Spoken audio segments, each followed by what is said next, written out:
예수께서 제자들에게 말씀하시기를 내 살을 먹고 내 피를 마셔야지 영원한 생명을 얻게 된다고 말씀하셨습니다. 이는 고난 받으시고 십자가에 달리시는 것을 예수님 자신의 살과 피로 설명하신 것입니다. 예수님의 고난 당하심이 우리 죄를 대속하기 위한 것임을 믿을 때 우리는 믿음으로 말미암아 영원한 생명을 얻는 것입니다. 유대인들도 이해하지 못했습니다만 제자들도 이해하지 못하고 받아들이기 어려워했습니다. 제자들은 이렇게 어려운 말씀을 누가 듣겠냐며 불평했습니다. 제자들의 불평을 예수님은 들으셨습니다. 그리고 내가 하는 이 말이 지금 너희에게도 걸림돌이 되느냐며 질문하셨습니다. 이런 것을 보면 아무리 예수님의 제자라도 예수님의 말씀과 기적 전부를 다 이해하는 것은 아닙니다. 예수님과 많은 시간을 보냈지만 예수님이 하신 말씀이 그들 마음 안에서 충돌을 일으킨 것입니다. 하나님의 뜻과 사람의 지식이 충돌한 것입니다. 어떻게 사람이 하나님의 생각을 다 이해할 수 있다고 감히 말할 수 있겠습니까? 그러나 이해되지 않는다고 해서 하나님을 원망하고 불평하는 것은 우리 신앙인의 올바른 태도가 아닐 것입니다. 잘 모르면 예수님 깨닫게 해 주십시오 라고 기도해야 합니다. 우리가 기도하면 성령님을 통하여 주님이 도와주실 것입니다. 그래서 요한복음 14장 26절에 보혜사 곧 아버지께서 내 이름으로 보내실 성령 그가 너희에게 모든 것을 가르치고 내가 너희에게 말한 모든 것을 생각나게 하리라 주님이 이렇게 말씀하셨습니다. 내 지식과 경험을 다 내려놓고 성령님의 도우심을 간절히 구할 때 성령님은 반드시 우리를 도우시고 또 하나님의 생각을 알게 하실 것입니다. 그래서 예수님의 말씀은 이해하는 것이 아니라 믿음으로 받아들이는 것입니다. 믿음으로 예수님의 말씀을 받아들일 때 그것이 우리에게 능력으로 나타나는 것입니다. 예수님의 말씀이 제자들의 마음에 걸림돌이 되었습니다. 예수님의 말씀에 모순이 있는 것이 아니라 그 말씀을 듣고도 믿음으로 받아들이지 못한 제자들의 어리석음이었습니다. 우리도 마찬가지입니다. 말씀을 믿음으로 받아들이길 간절히 소망합니다. 그래서 믿음으로 예수님의 그 말씀을 받아들일 때 하나님의 크신 역사를 우리의 삶에서 보게 될 줄 믿습니다.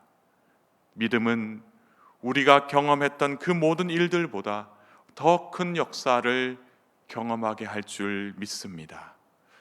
그래서 예수님께서 62절의 말씀을 통해서 우리에게 이렇게 말씀하십니다. 그러면 너희는 인자가 이전에 있던 곳으로 올라가는 것을 본다면 어떻게 하겠느냐? 예수님께서 하늘로 다시 올라가실 것을 예고하십니다. 이것을 제자들이 장차 보게 될 텐데 예수님이 승천하시는 것을 보고서 어떻게 받아들이겠냐고 예수님이 말씀하시는 것입니다. 예수님의 제자라도 예수님과 많은 시간을 보내도 예수님의 말씀을 듣고 또 기적을 많이 경험했다 할지라도 그들의 마음의 문이 굳게 닫혀 있다면 하나님의 크신 역사를 가까이에서 보더라도 믿지 못하게 됩니다. 그러나 믿음을 가지고 우리가 이 세상 구석구석 바라본다면 우리의 가정 속에서 우리의 일터 속에서 또 우리가 하는 그 모든 일들 속에서 그 모든 일들을 믿음을 가지고 바라본다면 작은 것 하나도 놓치지 아니하시고 함께 하시는 그 하나님의 놀라운 역사를 우리가 믿음으로 고백하게 됩니다. 그러면서 예수님께서 말씀하십니다. 63절의 말씀입니다. 살리는 것은 영이니 육은 무익하니라. 내가 너희에게 이른 말은 영이요 생명이라. 무익하다는 것은 도움이 되지 못하다, 가치가 없다라는 말입니다.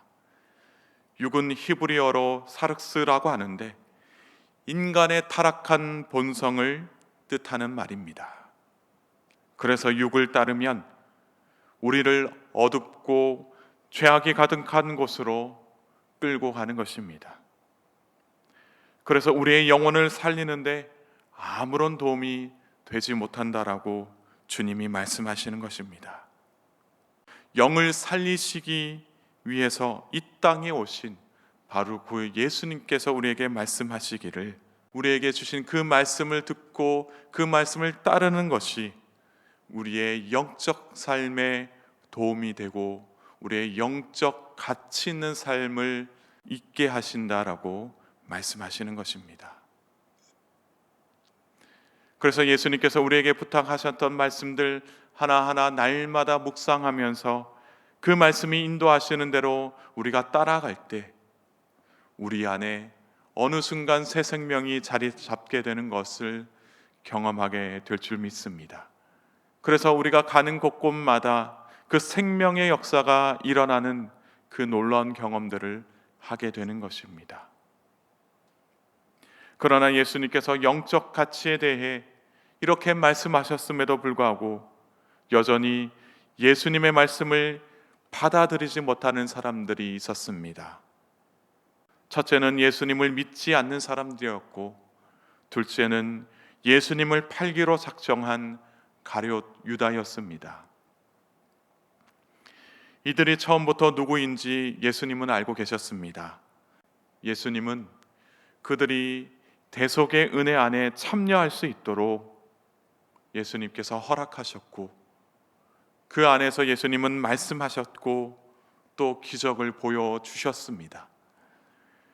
그들이 예수님을 믿지 않았지만 예수님은 은혜 안에서 그들을 보살피고 인도하셨다라는 겁니다.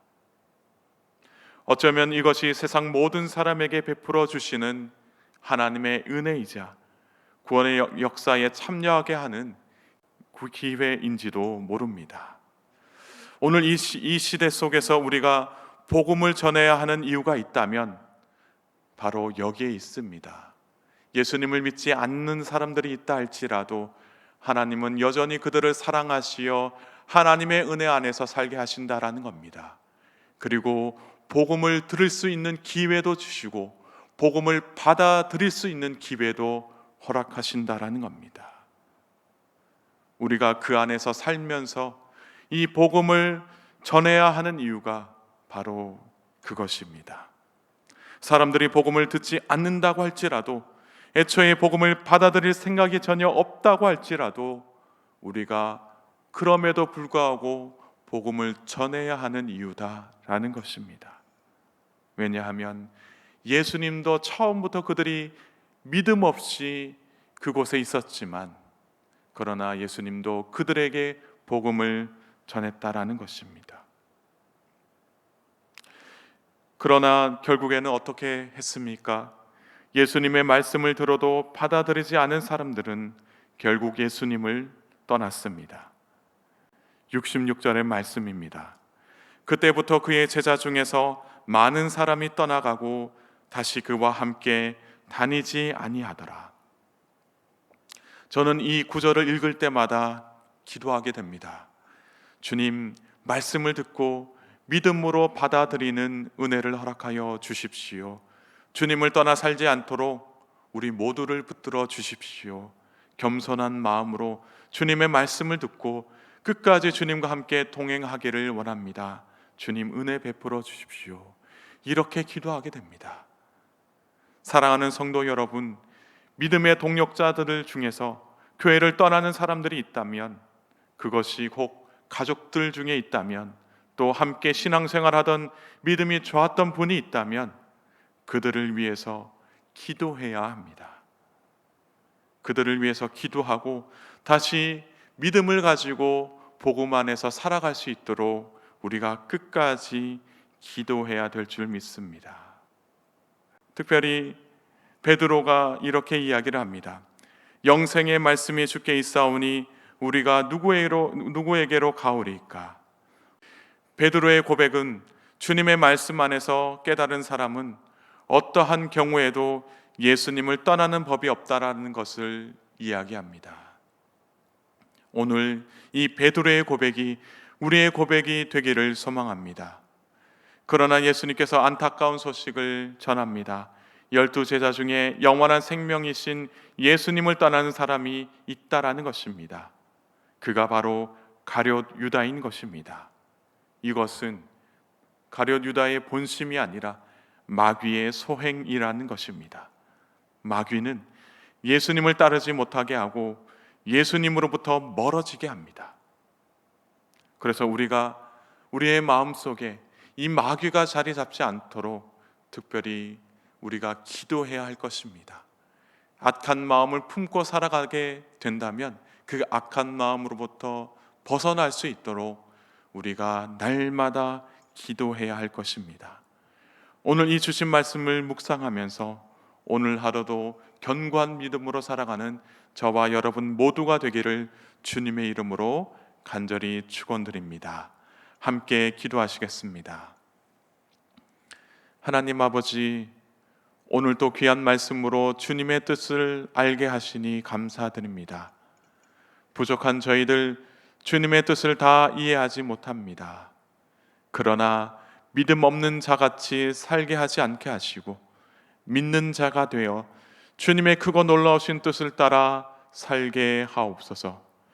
그래서 삶 속에서, 가정에서, 일터에서 주님의 크신 권능의 역사를 경험하는 복된 그리스도인이 되게 하옵소서. 오늘도 주님의 뜻대로 살길 원합니다. 건강하고 기쁘고 활력이 넘치는 오늘 하루가 되게 하옵소서. 가족들의 건강과 안위를 책임져 주시고 참된 신앙의 길로 인도하여 주옵소서. 주님, 내일은 주일입니다. 주일 예배를 드릴 때에 우리의 마음 가운데 크신 주님의 임재 가운데 예배 드리게 하시고 특별히 주일 예배를 준비하는 손길들 위에 크신 은혜로 함께하여 주옵소서. 오늘 하루도 감사드리며 예수님의 귀하신 이름으로 간절히 기도하옵나이다. 아멘.